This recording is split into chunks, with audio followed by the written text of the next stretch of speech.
Sige mga tao, naalala niyo ba ang dalawang Islamistang nurse na nagtatrabaho sa isang ospital sa Sydney? Ang video na ito ay naging viral halos 2 taon nang nakalipas. Kaya hayaan niyong sariwain ko ang inyong alaala. Alam mo ba? Putik, kumusta ka pare? Ayos lang, kumusta ka naman, tol? Ayos din. Nurse ka ba o doktor? Doktor ako, to. Doktor? Nagsisinungaling agad siya. Parang hindi nagbalawang isip. Diretso lang. Doktor ako.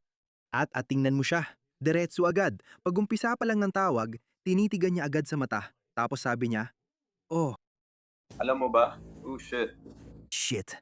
Anong ibig mo sabihin?" Pagkakita pa lang niya, malalaman mo na kung bakit. Ayos lang, kumusta ka naman, pare? Ayos din. Nurse ka ba o doktor? Doktor ako, pare. Doktor? Para sa Sa ospital. Ano. Ikaw naman, taga saan ka? taga-Israel ako. Alam mo ba? Magiging tapat talaga ako sa'yo.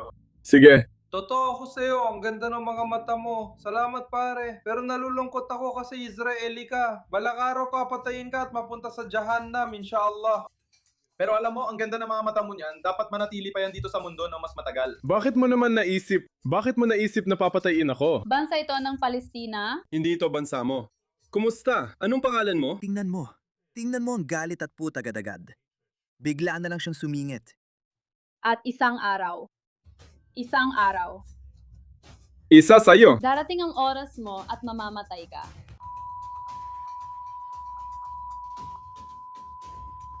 Pakiusap, ipakalat mo. Makinig ka sa akin. Kapayapan? Makinig ka sa akin. At ikalat mo. Kapag dumating na ang oras mo. Kumusta mga doktor? Saglit lang. Tandaan ninyo ang mukha ko. Sige. Gets ko. May tanong lang ako. Sige. Sige, sigurado. May tanong ako. Nga pala. May tanong ako, Sabihin na natin, isang Israeli. Huwag naman sana. Hindi ko sila gagamutin. Papatayin ko sila. Papatayin mo sila. Kaya, kung may Israeli sa Australia at may masamang mangyari sa kanila, huwag naman sana. Hindi alam ng mga tanga nito na 20% ng mga Israeli ay binubuo ng mga Muslim. At pumunta siya sa ospital ninyo. Papatayin mo ba siya? Sige, wala kang alam kung ilang Israeli na si Karat Karadok ang pumunta sa ospital nito at pinadala ko sila sa Jahana. Totoo, pinadala ko sila sa Jahana. Kaya naman, naging viral ang video clip na ito. Pero gaya ng alam mo, taliwas sa paniniwala ng marami, wala talagang kontrol ang mga Hudyo sa hudikatura o social media o sa media kahit na sinasabi nila sa'yo. Ito, talagang natural lang na kumalat sa social media. Viral ang video clip na ito, kaya maraming nanawagan na ipadeport at tanggalin sila sa trabaho. Sa huli, natanggal din sila. Walang kilalang Muslim at wala ring mga mainstream na Muslim na nagsalita tungkol sa kanila. Naalala kong nag-tweet ako noong Pebrero 15, 2025.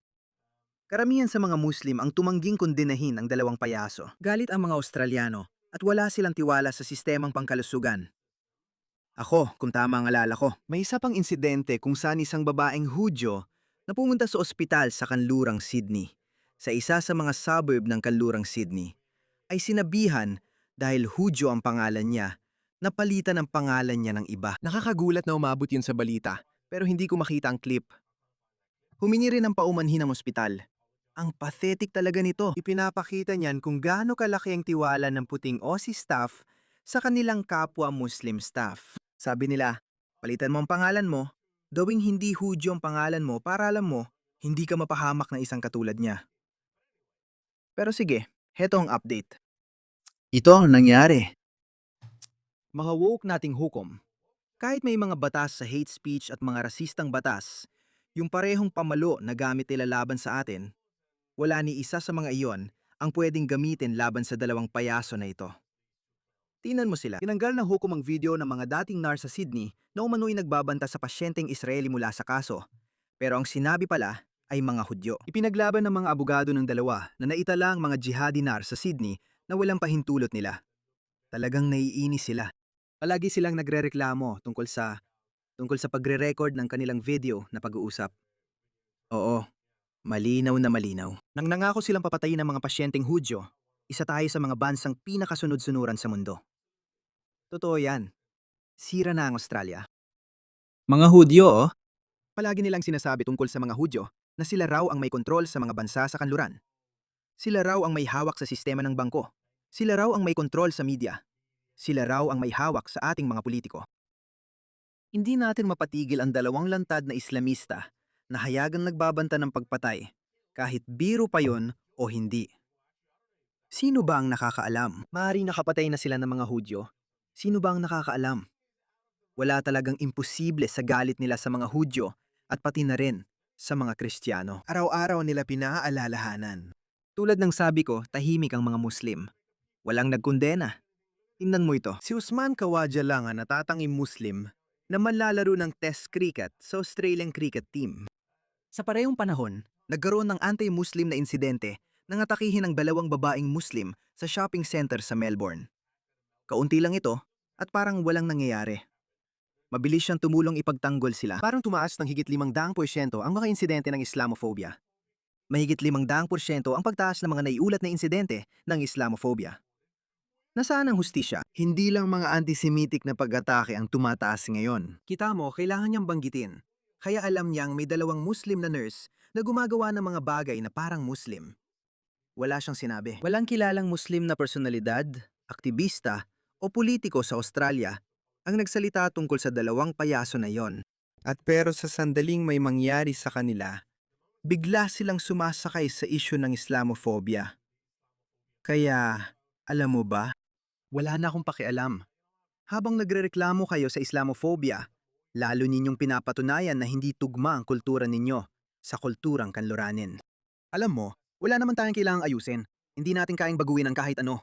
Sinubukan na natin, alam mo? Sinubukan na ng mga tao. Hinahirapan ng mga pamahala ang kanluranin ang sarili nilang tao sa Islamophobia, fanatismo at rasismo. Sinubukan nila ang lahat. Sinubukan nilang patahimikin ang lahat pero hindi ito gumana. Totoo, taliwas ang tinatahak nating direksyon. Tumataas ang mga hidwaan sa pagitan ng iba't ibang kultura. Kaya sa tingin ko, isa lang ang solusyon dito. Umuwi ka na. Wala kang lugar sa kanluran.